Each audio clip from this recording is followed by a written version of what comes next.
Bismillahirrahmanirrahim. Assalamualaikum warahmatullahi wabarakatuh. Syukur alhamdulillah kita bisa berjumpa lagi di channel ini. Sholawat dan salam selalu dan tetap tercurahkan kepada junjungan kita Nabi besar Muhammad sallallahu alaihi wasallam. Allahumma sholli ala sayyidina Muhammad wa ala ali sayyidina Muhammad. Harapan dan doa saya, semoga saudaraku semuanya selalu diberikan kesehatan, dilapangkan rezekinya, diampuni dosa-dosanya, dan dipanjangkan umurnya.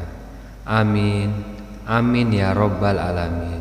Sahabat yang beriman, rahimakumullah, cita-cita terbesar setiap umat muslim pastilah ingin meninggal dalam keadaan husnul khotimah. Dalam Islam, husnul khotimah berarti kondisi di mana manusia meninggal dalam keadaan terbaik dan memperoleh kemuliaan di sisi Allah Subhanahu wa ta'ala. Umumnya mereka adalah orang-orang yang beriman serta bertakwa. Kehidupan dalam kubur memang rahasia Allah Azza wa Jalla. Tidak ada seorang pun yang dapat mengetahuinya. Namun kita bisa melihat dari cara manusia itu meninggal. Orang-orang baik akan meninggal dalam keadaan baik, husnul khotimah, dan dijauhkan dari azab kubur. Sedangkan orang-orang buruk meninggal secara buruk, su'ul khotimah. Sahabat yang beriman, rahimakumullah, berikut ini beberapa tanda-tanda meninggal husnul khotimah berdasarkan dalil-dalil hadis dan Al-Quran. Yang pertama, orang yang meninggal dengan mengucapkan kalimat syahadat La ilaha illallah. Rasulullah sallallahu alaihi wasallam bersabda, barang siapa yang akhir perkataannya adalah La ilaha illallah, maka dia akan masuk surga. Hadis riwayat Abu Daud. Yang kedua, orang yang meninggal pada malam Jumat atau hari Jumat. Rasulullah sallallahu alaihi wasallam bersabda, tidaklah seorang muslim meninggal dunia di hari Jumat atau pada malam Jumat kecuali Allah akan menjaganya dari fitnah kubur. Hadis riwayat Ahmad dan Tirmizi. Yang ketiga, orang yang meninggal dengan keringat di dahi. Dari Ibnu Buraidah dari ayahnya bahwa ia berada di pusaran dan menjenguk saudaranya yang sakit. Ia menemuinya tengah sekarat dan dahinya berkeringat. Ia berkata, Allahu Akbar. Aku mendengar Rasulullah sallallahu alaihi wasallam bersabda, orang mukmin meninggal dunia dengan mengeluarkan keringat. Tidak ingat hadis riwayat Ahmad. Yang keempat, orang yang meninggal dalam keadaan sakit perut, gangguan lambung, ginjal, usus, dan sebagainya yang ada di sekitaran perut. Rasulullah sallallahu alaihi wasallam bersabda, barang siapa yang mati karena sakit perut, maka dia adalah syahid. Hadis riwayat Muslim. Yang kelima, wanita yang meninggal saat melahirkan bayinya. Rasulullah sallallahu alaihi wasallam bersabda, terbunuhnya seorang muslim terhitung syahid. Kematian karena wabah terhitung syahid. Kematian karena sakit perut terhitung syahid. Kematian karena tenggelam terhitung syahid. Dan seorang wanita yang mati karena melahirkan anaknya terhitung syahid. Hadis riwayat Ahmad. Yang keenam, orang yang meninggal karena wabah penyakit ta'un.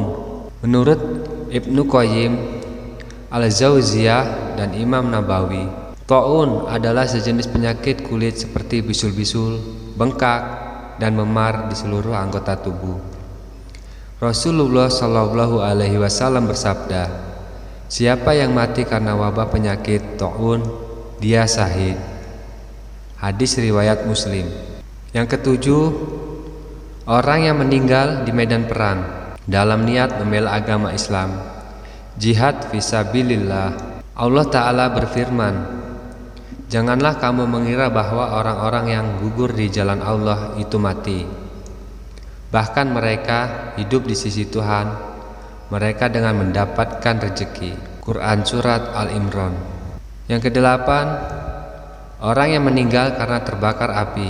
Rasulullah Shallallahu Alaihi Wasallam bersabda, selain yang terbunuh di jalan Allah, mati syahid ada 7. Mati karena taun, syahid. Mati karena tenggelam, syahid. Mati karena sakit tulang rusuk, syahid. Mati karena sakit perut, syahid. Mati karena terbakar, syahid. Mati karena tertimpa benda keras, syahid. Dan wanita yang mati karena melahirkan, syahid. Hadis riwayat Abu Daud. Yang kesembilan, orang yang meninggal karena tenggelam. Dari Abu Hurairah meriwayatkan bahwa Rasulullah Shallallahu Alaihi Wasallam bersabda, orang yang mati syahid itu ada 5. Orang yang meninggal karena penyakit taun, syahid. Sakit perut, syahid. Tenggelam, syahid. Orang yang kejatuhan bangunan atau tebing dan meninggal di jalan Allah, syahid. Hadis riwayat Bukhari. Yang ke-10, orang yang meninggal sebab kejatuhan bangunan atau jatuh dari tebing.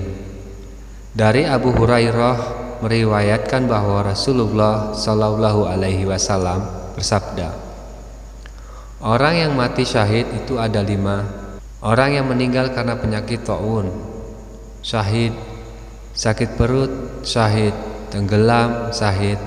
Orang yang kejatuhan bangunan atau tebing dan meninggal di jalan Allah, syahid. Hadis riwayat Bukhari.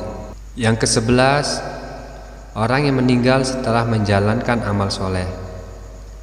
Seorang yang meninggal saat melakukan amal soleh seperti bersedekah, puasa, salat haji, dan ibadah lain tergolong dalam meninggal husnul khotimah. Rasulullah Shallallahu Alaihi Wasallam bersabda, barang siapa yang mengucapkan la ilaha illallah, mengharapkan Allah, lalu wafat setelah mengucapkan, maka dia masuk surga.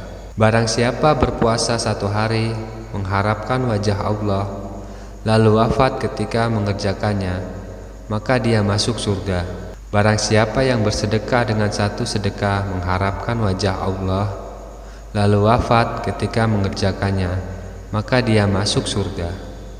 Hadis riwayat Muslim. Yang ke-12, orang yang meninggal dengan wajah tanpa ketakutan. Orang-orang mukmin yang gemar melakukan amal soleh semasa hidupnya, maka mereka tidak akan takut menghadapi kematian. Sebaiknya mereka justru berharap akan kematian agar segera bertemu dengan Tuhannya.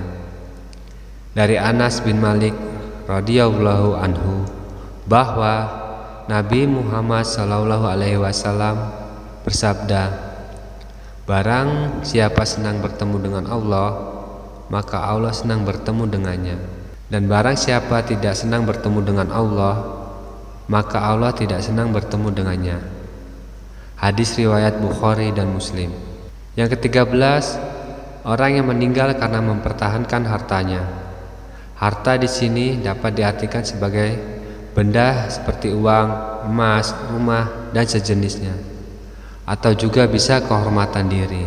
Dari Abu Hurairah radhiyallahu anhu meriwayatkan bahwa datang seorang laki-laki kepada Rasulullah Shallallahu Alaihi Wasallam dan bertanya, wahai Rasulullah, bagaimana kalau ada seseorang yang hendak mengambil hartaku? Beliau bersabda, jangan kau berikan hartamu. Lalu orang itu bertanya lagi, bagaimana kalau ia melawanku? Beliau menjawab, lawanlah dia. Kemudian orang itu bertanya lagi, bagaimana kalau dia membunuhku? Beliau bersabda, engkau syahid. Orang itu bertanya terakhir, bagaimana kalau aku membunuhnya? Beliau menjawab, dia di neraka. Hadis riwayat Muslim. Yang ke-14, orang yang meninggal karena mempertahankan keluarganya. Nabi Muhammad Shallallahu Alaihi Wasallam bersabda, barang siapa yang terbunuh karena mempertahankan hartanya, maka dia syahid. Barang siapa yang terbunuh karena mempertahankan agamanya, maka dia syahid. Barang siapa yang terbunuh karena mempertahankan nyawanya, maka dia syahid. Dan barang siapa yang terbunuh karena mempertahankan keluarganya, maka dia syahid. Hadis riwayat Tirmizi. Yang ke-15 atau yang terakhir, orang yang meninggal dengan pujian. Anas bin Malik radhiyallahu anhu menceritakan, suatu ketika para sahabat melihat sebuah jenazah yang diangkat menuju pemakamannya. Mereka pun memuji jenazah ini. Kemudian Rasulullah Shallallahu Alaihi Wasallam bersabda, "Wajib, wajib." Para sahabat pun bingung dan bertanya, "Apanya yang wajib ya Rasulullah?" Beliau menjawab, "Jenazah pertama kalian puji dengan kebaikan, maka dia berhak mendapat surga. Jenazah kedua kalian cela, maka dia berhak mendapatkan neraka. Kalian adalah saksi Allah di muka bumi." Hadis riwayat Bukhari dan Muslim. Wallahu alam bishawab. Assalamualaikum warahmatullahi wabarakatuh.